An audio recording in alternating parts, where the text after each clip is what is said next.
Hey, salut à toi et bienvenue dans cette nouvelle vidéo dans laquelle on va s'amuser à comparer deux marques cosmétiques de stars ultra connues. D'un côté on va avoir Fenty Skin de Rihanna et de l'autre on va avoir Kylie Skin de Kylie Jenner qui fait bien évidemment partie de la famille Kardashian. Alors laquelle est la mieux? Est-ce que ces marques valent le coup? C'est ce qu'on va voir dans cette vidéo, alors allons-y, c'est parti! Bon, pour commencer cette vidéo, on va regarder ce que nous propose Rihanna avec sa marque Fenty Skin. Et actuellement, sa marque est composée de 4 produits. Tu vas avoir un nettoyant, un toner sérum, une crème de jour avec SPF ainsi qu'une crème de nuit. Parce que oui, même Rihanna a compris que la base en skincare, c'était nettoyer, hydrater et protéger la peau. Du coup, on va regarder tout ça. Donc premièrement, concernant son nettoyant, en fait, selon la marque, ce serait un démaquillant nettoyant puisqu'il enlèverait aussi bien le make-up que les impuretés. Mais est-ce réellement le cas? Alors au niveau de la formule, on va retrouver des tensioactifs nettoyants qui sont des tensioactifs classiques qu'on va retrouver dans tous les gels nettoyants. Ce sont des tensioactifs qui sont assez doux, il n'y a pas de tensioactifs sulfatés, donc ça c'est plutôt un bon point. Ensuite on retrouve du sel qui permet d'épaissir la formule, donc d'avoir une texture de gel. Le polyglycéryle laurate, c'est un tensioactif gras, donc ça permet de ne pas trop assécher la peau, donc ça aussi c'est également un bon point. C'est suivi par la glycérine qui permet également d'hydrater. Concernant le cross polymère, c'est tout simplement un polymère stabilisateur, donc qui va venir stabiliser la formule et qui va venir apporter de la texture. Ensuite, le glycol distéarate, c'est un émollient, donc pareil, ça sert à hydrater, tout comme le sucrose. Et ensuite, on a des extraits. Alors, on retrouve un extrait d'acérola, de cognacier. Alors, me demande pas ce que c'est. Moi aussi, je suis allée taper sur Google ce que c'était. Bref, ensuite, on a thé vert, figue, ginkgo. Alors, ces extraits, ils sont utilisés pour apporter des propriétés antioxydantes. Et ensuite, tout le reste de la formule, en fait, ce sont les conservateurs. On retrouve également un agent absorbant les UV, donc ça permet de protéger le produit des UV. Ensuite, on retrouve le parfum, les allergènes du parfum, et pas un ni deux, mais 5 colorants. Voilà. Et pour finir, ce produit, il est présenté à 23 €. Alors, concernant le prix, c'est tout à fait en adéquation avec le produit, avec la formule. Par contre, moi, ce nettoyant, je ne l'utiliserai absolument pas pour me démaquiller, mais je l'utiliserai en seconde étape. C'est-à-dire que je viendrai utiliser un premier démaquillant et ensuite, je viendrai me nettoyer la peau avec ce nettoyant. Pour moi, il ne suffit pas du tout pour démaquiller la peau et en plus, je ne l'utiliserai absolument pas sur les yeux puisqu'il contient du parfum, des allergènes et d'autres extraits potentiellement irritants ou allergisants pour la peau ainsi que des colorants. Donc personnellement, je ne le recommande pas pour se démaquiller et pour venir être utilisé sur les yeux. Ensuite, comme je disais, la marque Fenty Skin est également composée d'un toner sérum qui s'appelle Fat Water. Alors le nom, il est juste magnifique, mais bon, on va y revenir. La première question, c'est mais qu'est-ce qu'un toner sérum? Alors un toner, c'est tout simplement lotion tonique en français, et une lotion tonique aujourd'hui, c'est tout simplement de l'eau avec quelques ingrédients actifs comme par exemple des ingrédients hydratants, apaisants ou éventuellement traitants. Alors fut un temps, les lotions toniques étaient utilisées pour être appliquées après le nettoyage au savon, tout simplement parce que le savon, il déréglait le pH naturel de la peau et donc la lotion tonique permettait de rebalancer ce pH. Maintenant, c'est plus vraiment le cas, tout simplement parce qu'on se lave rarement avec un savon et que les gels nettoyants qu'on utilise, ils sont déjà au pH physiologique de la peau, donc on n'a pas besoin de rebalancer le pH. Donc une lotion tonique, c'est un petit plus dans ta routine beauté, mais ça constitue absolument pas une étape indispensable. Maintenant, qu'est-ce qu'un sérum? Alors un sérum, c'est tout simplement la même chose, de l'eau avec des ingrédients actifs, hydratants, apaisants et traitants. Donc le fait d'avoir créé un toner sérum, c'est absolument pas quelque chose de révolutionnaire, mais c'est assez intelligent et assez intéressant de l'avoir présenté comme ça. Mais bon bref, qu'est-ce que ce produit contient? Eh bien premièrement, on retrouve de l'eau d'amamélis. Alors l'eau d'amamélis, c'est un grand classique des toners. Le problème, c'est que c'est un ingrédient qui est soit bien aimé, soit alors au contraire détesté. tester puisque c'est un ingrédient qui peut être sensibilisant chez certains, donc notamment ceux avec des peaux sensibles, des peaux souffrant de rosacée, etc. Sinon, on a le butylène glycol, c'est un humectant, donc ça permet d'hydrater. C'est suivi de la niacinamide, donc notre vitamine B3 qu'on aime beaucoup puisqu'elle a plein de propriétés pour la peau. Elle permet d'unifier le teint, de diminuer les taches hyperpigmentées, d'hydrater et également de réguler la production de sébum. Donc on aime beaucoup cette vitamine. Ensuite, le polysorbate 20, c'est tout simplement un tensioactif solubilisant, donc il va permettre de solubiliser un ingrédient ou plusieurs ingrédients dans la formule, comme par exemple des extraits ou du parfum, etc. Concernant le ferment qu'on retrouve, c'est tout simplement un ingrédient qui est utilisé comme conservateur naturel. Ensuite, on retrouve toute une armada d'extraits, de la glycérine pour hydrater, le même polymère que tout à l'heure qui est un polymère stabilisateur. Et ensuite, c'est déjà les conservateurs, le parfum et un colorant. Alors ce toner sérum, il est vendu en mode il va resserrer les pores de la peau, il va unifier le teint. Alors en fait tout ça c'est dû à la vitamine B3 et honnêtement je pense que ce produit est très agréable d'utilisation, il doit sentir bon, il doit être très agréable avec justement sa texture de fat water, il doit être très intéressant à utiliser, mais honnêtement je pense qu'il y a mais bien plus efficace si tu souhaites à resserrer les pores de ta peau et notamment si tu cherches un produit à la niacinamide. La vitamine B3 elle a fait juste un réel buzz.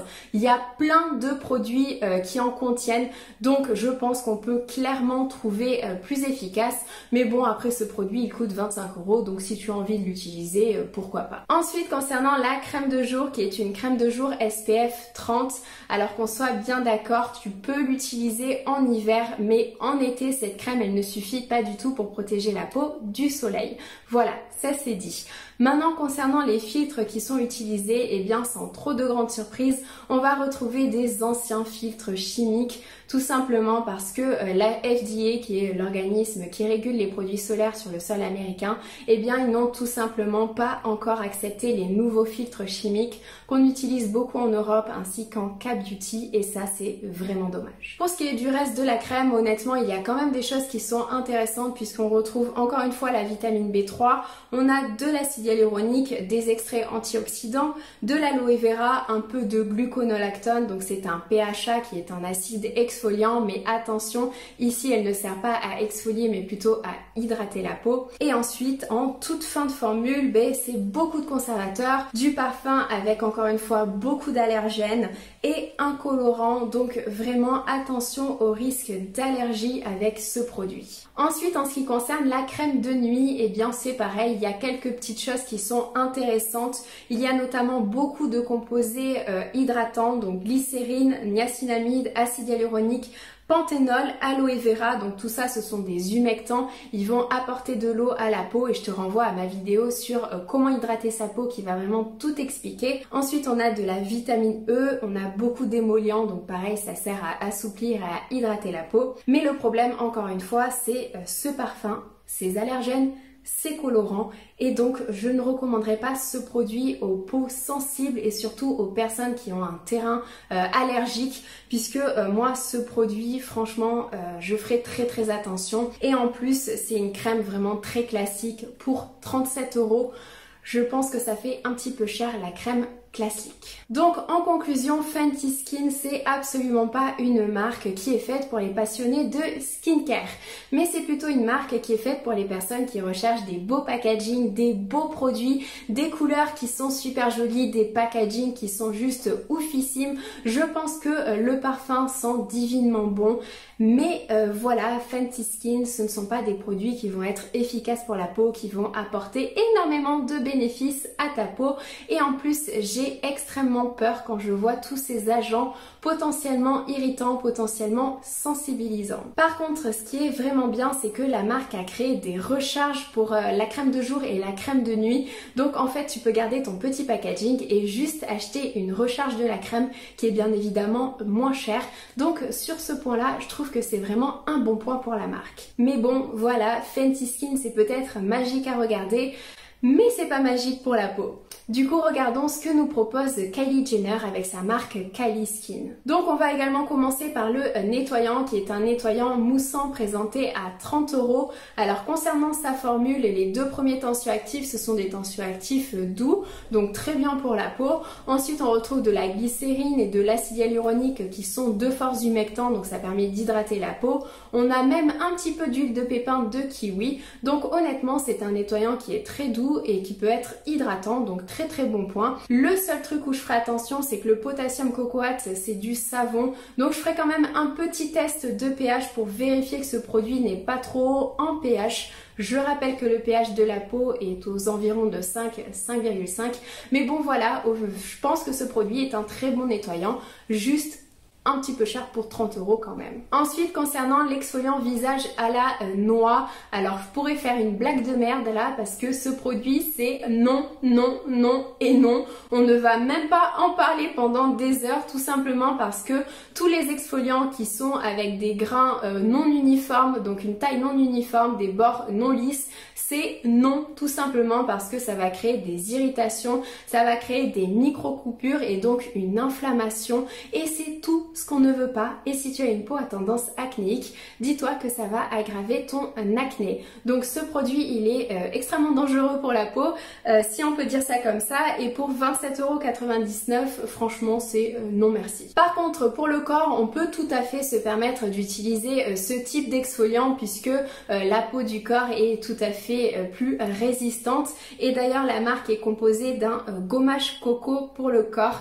Alors le nom me fait vraiment sourire puisque en fait c'est pas un gommage coco, c'est un gommage au sucre avec un parfum de noix de coco, parce que l'huile de coco, qu'on soit bien d'accord, je pense pas qu'il y en ait beaucoup dans ce produit. Mais sinon, blague à part, ce produit, franchement, il a une formule qui est intéressante. C'est un gommage classique, mais du coup, c'est peut-être assez cher pour juste un produit classique. Bref, repassons au produit visage avec le lait tonique à la vanille. Alors, je t'avoue que je suis un petit peu surprise de ce produit, puisque c'est un tonique, donc il est censé être utilisé après le nettoyage et avant les sérums. Le problème, c'est qu'il a une texture laiteuse, donc une texture en fait de crème liquide. Le problème c'est que tu ne peux pas utiliser de sérum derrière ce produit, tout simplement parce qu'il y a beaucoup d'actifs qui sont des actifs hydrosolubles, donc solubles dans l'eau, et qui ont déjà du mal à passer la barrière cutanée qui est hydrophobe.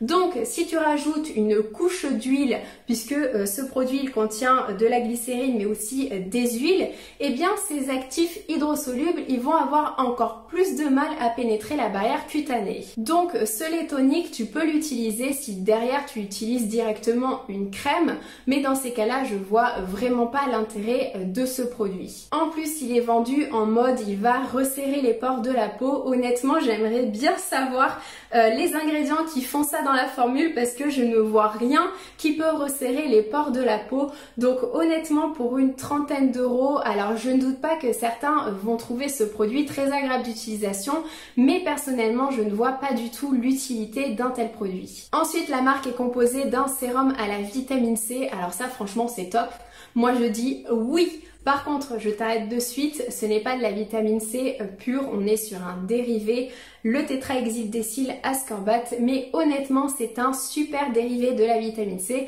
Je te renvoie à ma vidéo sur la vitamine C qui va vraiment tout expliquer sur ses composés. En plus dans la formule on retrouve également du panthénol, donc qui va servir à hydrater, de l'acide férulique qui est un antioxydant, donc honnêtement c'est un très bon sérum, surtout qu'il n'y a pas de parfum, pas d'huile essentielle, donc pas d'agents potentiellement irritants, ça c'est vraiment top.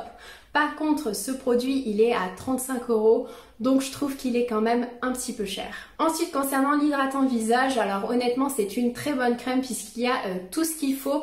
On va avoir pas mal d'humectants avec propandiol, glycérine, sucre, acide hyaluronique, aloe vera. On a également des émollients avec des huiles, du beurre de karité, un extrait d'avoine qui peut être intéressant pour des propriétés apaisantes. Donc voilà, très bonne formule, très classique, hein, c'est une crème classique pour 30 €, donc ça aussi c'est ok. Par contre, attention, il y a quand même une huile essentielle. Ensuite, concernant la crème contour des yeux, alors on ne va pas revenir en détail sur les soins contour des yeux, tout simplement parce que j'en ai fait une vidéo dessus dans laquelle je t'explique que tu n'as pas nécessairement besoin de t'acheter une crème contour des yeux. Mais bon, sinon celle-ci, elle est à 25 € et personnellement, je la trouve un petit peu trop riche pour moi. Elle contient beaucoup trop d'huile et de beurre, donc personnellement, elle n'est pas pour moi, mais elle pourra convenir aux personnes qui ont un contour des yeux vraiment très très sec. Ce qui peut être intéressant, c'est qu'elle contient également du mica. Donc le mica, ça va apporter un effet nacré, donc un effet vraiment glow pour le contour des yeux. Donc ça peut être intéressant. En plus, elle contient tétrahexyldécyl ascorbate et de l'éthylascorbique acide qui sont deux dérivés de la vitamine C. Par contre, attention, ils sont présents à moins de 1%. Donc je ne pense pas qu'il soit vraiment très utile dans cette formule. Donc ce que je te propose de faire, c'est tout simplement d'utiliser le sérum à la vitamine C qu'on vient juste de voir sur le contour des yeux. Ce produit, tu n'as pas besoin de l'acheter. Et donc pour finir cette vidéo, il nous reste à voir le lait corps à la noix de coco. Alors cette fois-ci, il contient bien de l'huile de noix de coco. En plus, il y a plein d'autres choses. Tu as de l'huile de tournesol, de la glycérine, du beurre de karité, un extrait d'avoine, de l'acide hyaluronique, de l'aloe vera et même des peptides à la fin qui ont éventuellement un effet anti-âge et hydratant. Donc franchement, pour 30 €, c'est un produit qui peut tout à fait convenir. C'est un produit qui est très classique mais qui est très bien, je pense. Donc en conclusion, Fenty Skin et Kylie Skin, ce ne sont pas des marques qui ont été créées pour les passionnés de skincare, pour les gens qui recherchent des produits vraiment efficaces pour traiter des problèmes spécifiques. Ce sont des marques qui ont été créées avec des packaging vraiment magnifiques, des jolies couleurs, des parfums qui sentent divinement bon. Donc c'est fait pour les personnes qui recherchent vraiment un moment agréable. Et c'est fait également pour les personnes qui veulent avoir un joli tube rose dans leur salle de bain. Mais qu'on soit bien d'accord, derrière ces marques, il n'y a absolument pas de recherche scientifique, il n'y a absolument pas de nouvelles technologies. Donc voilà, ce sont des produits classiques qui sont vraiment juste très beaux. Donc ce ne sont pas des marques qui me correspondent, ce ne sont pas des marques que je recommanderais, mais ce sont des marques qui vont faire plaisir aux fans de Rihanna ou alors aux fans de Kylie Jenner. Voilà, j'espère que ma vidéo elle t'a plu. Si c'est le cas, n'hésite pas à mettre un j'aime comme d'habitude, ça m'aide toujours énormément. Je te fais de gros bisous, je te dis à bientôt et surtout si tu veux que je fasse la même chose avec d'autres marques, n'hésite pas à me le faire savoir en commentaire en mettant les marques qui t'intéressent. Bisous!